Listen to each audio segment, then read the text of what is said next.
Like it or not, these past few years have put us all in a constant state of reflection. Fortunately, we are still able to enjoy the great outdoors. Today, Jane Andrews explores how observing nature helps us deal with the things that are happening in our lives. This is A Walk in the Park.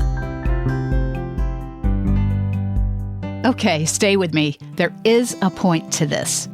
30-some years ago, I was hired as a sales manager of a company.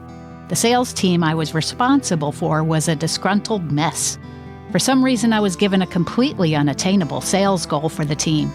Feeling rather set up to fail, I decided to ignore the goal and pay attention to the sales team instead, by simply giving them the option to think differently.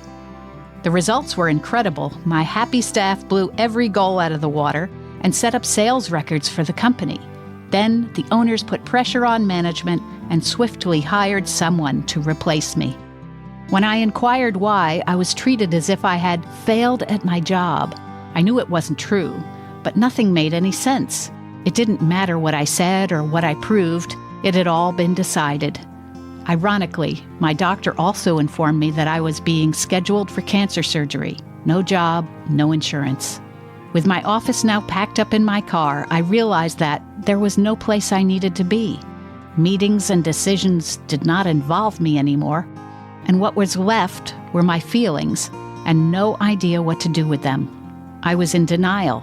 I had bargained. I was angry, and I saw depression lurking ahead. In these stages of grief, I drove directly to the ocean, the rock-bound coast.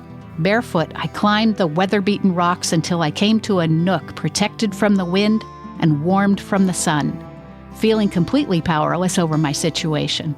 My senses were opened to nature surrounding me. The last thing I expected to do was to fall asleep. But in those few hours, I came away with something I remember to this day. No matter what was going on that changed my life, those waves were still crashing on that shore. Those seagulls were still soaring above, and that tide pool beside me was still a world unto itself. I never forgot that. It turned out that I was hired by that company to be a placeholder during a transfer of ownership. I was temporary and disposable. Though that company soon folded, it was nature that had the power to remind me of where I really stand in this world. And in that moment, there was hope. You've been listening to A Walk in the Park with Jane Andrews. A Walk in the Park is broadcast each week at this time, right here on the Classical Station, 95.9 FM WCRI, and online at classical959.com.